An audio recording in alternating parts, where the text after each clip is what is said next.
নমস্কাৰ ছাৰ বাইদেউসকল। ৰাজ্যৰ লাখ লাখ কৰ্মচাৰীৰ কাৰণে সুখবৰ। বিশেষতঃ পুৰণি পেঞ্চন সম্পৰ্কত 15,000 কৰ্মচাৰীলৈ আহিছে পুৰণি পেঞ্চন সম্পৰ্কত আশাৰ ৰেঙনি। নিযুক্তি হোৱা বিলম্বৰ বাবে ৰাষ্ট্ৰীয় পেঞ্চন আঁচনি অৰ্থাৎ NPSৰ অন্তৰ্ভুক্ত হোৱা কৰ্মচাৰীসকলক পুৰণি পেঞ্চন আঁচনিত সামৰি লোৱাৰ প্ৰক্ৰিয়া আৰম্ভ হৈছে।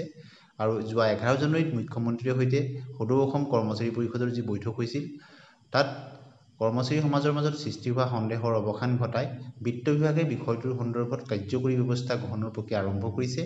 ইয়াৰ লগে লগে NPSত সোমাই পৰা 15,000 কৰ্মচাৰীয়ে OPS লাভ কৰি উপকৃত হোৱাৰ সম্ভাৱনা উজ্জ্বল হৈ পৰিছে।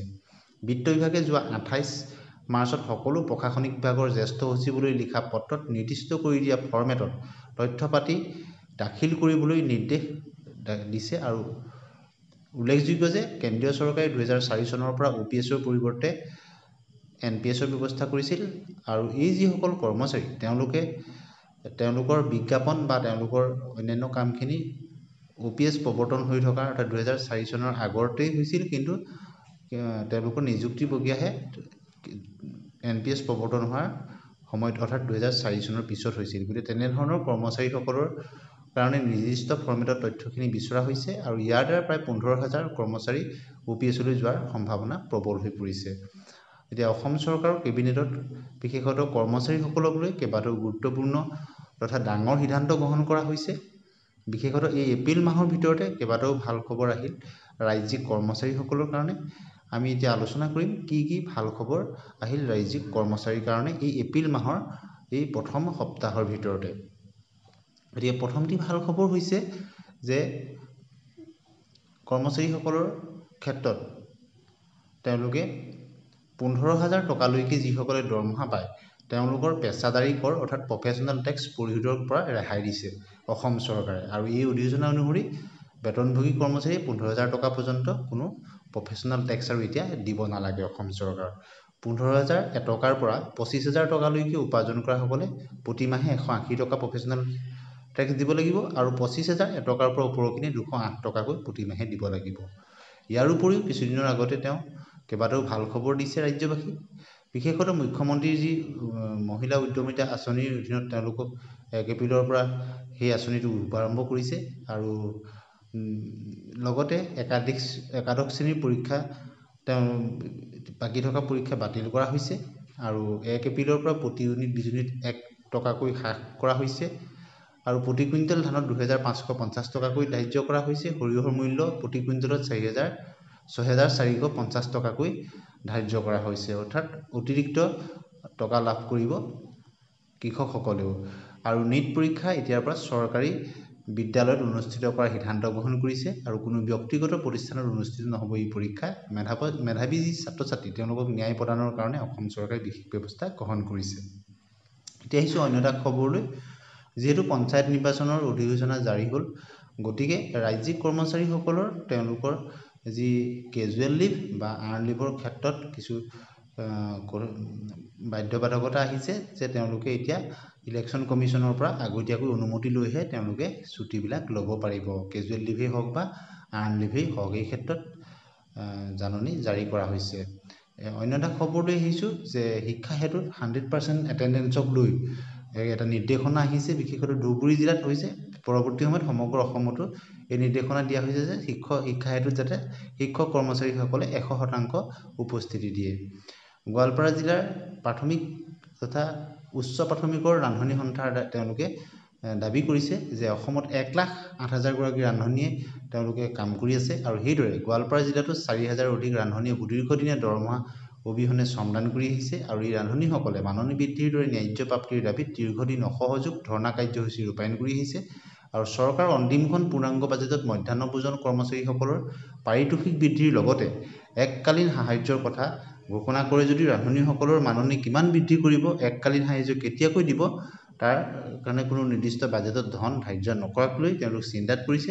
তেওঁলোকে প্ৰতি মাহৰ দৰমহা যাতে 9,000 টকালৈকে বৃদ্ধি কৰা হয় আৰু 10 মাহৰ পৰিৱৰ্তে 12 মাহৰ যাতে দৰমহা দিয়া হয়, এনেধৰণৰ কিছু দাবী কৰিছে। ইতিমধ্যে কেন্দ্ৰীয় চৰকাৰৰ কৰ্মচাৰীৰ ক্ষেত্ৰত UPSৰ প্ৰৱৰ্তন হৈছে আপোনালোকে জানে। আৰু অসম বাজেটৰ ক্ষেত্ৰতে টিউটৰসকলেও অসন্তুষ্টি প্ৰকাশ কৰিছে। তেওঁলোকে এপ্ৰিলৰ পহিলা ভাগতেই তেওঁলোকৰ যদি দাবী পূৰণ নহয় তেওঁলোকে আন্দোলনৰ কথা ঘোষণা কৰিছে। অন্য এটা খবৰলৈ আহিছোঁ যে আপোনালোকে নিশ্চয় জানে প্ৰাথমিক বিদ্যালয়বিলাকত 50 জনৰ ছাত্ৰ ছাত্ৰী থকা বিদ্যালয়টো যাতে প্ৰধান শিক্ষক নিযুক্তি দিয়াৰ কাৰণে কেবিনেটত সিদ্ধান্ত গ্ৰহণ কৰা হৈছিল আৰু এই সম্পৰ্কতে গভৰ্ণৰৰ পৰা এই নটিফিকেশ্যনো প্ৰকাশ পাইছে। গতিকে প্ৰাথমিক বিদ্যালয় শিক্ষকসকলৰ কাৰণে এটা ভাল খবৰ হিচাপে বিবেচিত হৈছে।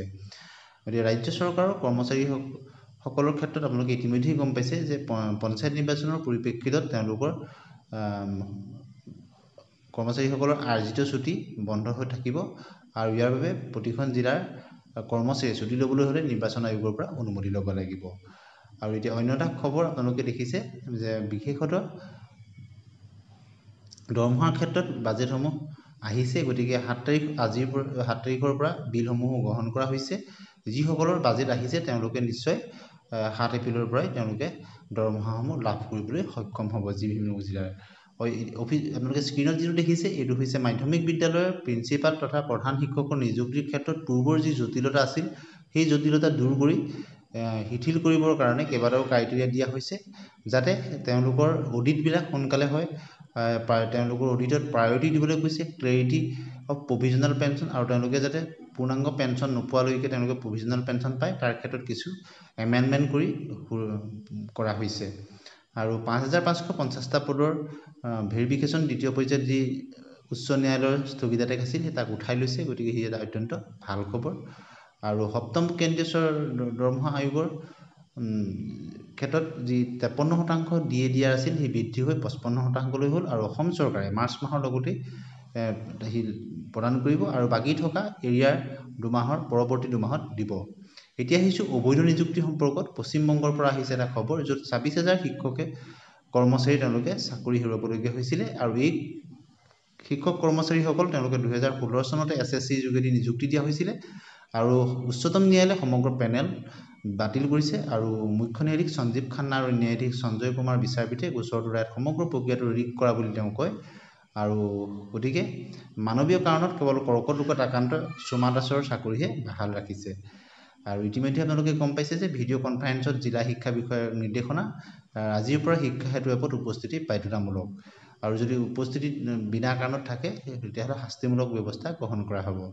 তিনিচুকীয়াত কৰ্মচাৰী পৰিষদৰ কেন্দ্ৰীয় কাৰ্যনিৰ্বাহক কিছুদিনৰ আগতে অনুষ্ঠিত হৈ গৈছে য'ত ৰাজ্যিক কৰ্মচাৰী চাকৰিকাল 62 বছৰলৈ বৃদ্ধিৰ দৰে এটা গুৰুত্বপূৰ্ণ প্ৰস্তাৱ দিয়া হৈছিলে আৰু ৰাজ্যিক কৰ্মচাৰী চাকৰি কাৰ্যকাল 62 বছৰলৈকে বৃদ্ধি কৰাৰ প্ৰস্তাৱ গ্ৰহণ কৰে তিনিচুকীয়াত কিছুদিনৰ আগতে অনুষ্ঠিত হোৱা সদৌ অসম কৰ্মচাৰী পৰিষদৰ যি কেন্দ্ৰীয় কাৰ্যনিৰ্বাহকত। গতিকে এটা অতি গুৰুত্বপূৰ্ণ তথা ভাল খবৰ। লগতে কৰ্মচাৰী সমাজৰ বহুকেইটা গুৰুত্বপূৰ্ণ সিদ্ধান্ত গ্ৰহণ কৰা হৈছিলে। সদৌ অসম কৰ্মচাৰী পৰিষদৰ তিনিচুকীয়া জিলা কৰ্মচাৰী পৰিষদৰ আতিথ্যত তিনিচুকীয়া মহাবিদ্যালয়ৰ প্ৰেক্ষাগৃহত অনুষ্ঠিত হোৱা কেন্দ্ৰীয় কাৰ্যনিৰ্বাহকত কৰ্মচাৰী চাকৰিকাল 62 বছৰলৈকে বৃদ্ধি কৰাৰ লগতে আন বহুকেইটা গুৰুত্বপূৰ্ণ প্ৰস্তাৱ গ্ৰহণ কৰা হৈছিল।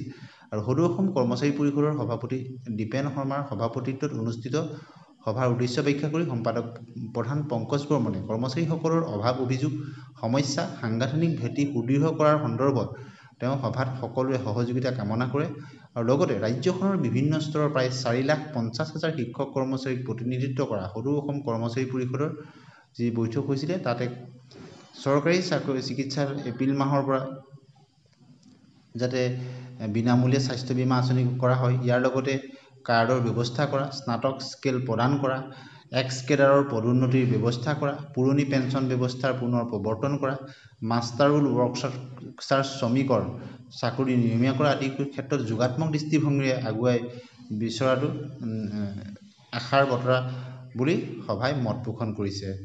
আৰু উৎসৱৰ সময়ত কৰ্মচাৰীক এককালীন সাহায্য প্ৰদান কৰাৰ বিস্তৃত আলোচনা কৰা হয়। গতিকে মুখ্যমন্ত্ৰী মহোদয়ে কৰ্মচাৰীসকলৰ যে বিভিন্ন দাবীসমূহ তেওঁ আন্তৰিকতাৰে কৰ্মচাৰী পৰিষদৰ লগত আলোচনা কৰি আৰু বিভিন্ন বিভাগলৈ ইতিমধ্যে বহুকেইটা গুৰুত্বপূৰ্ণ সিদ্ধান্তত নিৰ্দেশনাও প্ৰেৰণ কৰা হৈছে। গতিকে তেওঁলোকে মুখ্যমন্ত্ৰী মহোদয়ৰ এই আন্তৰিক প্ৰচেষ্টাকো ধন্যবাদ জ্ঞাপন কৰিছে আৰু আশা কৰা হৈছে পৰৱৰ্তী দিনত কৰ্মচাৰী সমাজৰ এই সমস্যাসমূহ যাতে অতি শীঘ্ৰেই সমাধান হয়।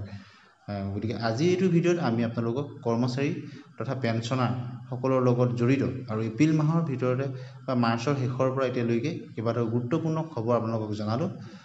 গতিকে আপোনালোকে আপোনালোকৰ মতামত কমেণ্ট ছেকশ্যনত জনাব আৰু প্ৰথমবাৰৰ কাৰণে চাইছে যদি চেনেলটো ছাবস্ক্ৰাইব কৰি দিব। ধন্যবাদ।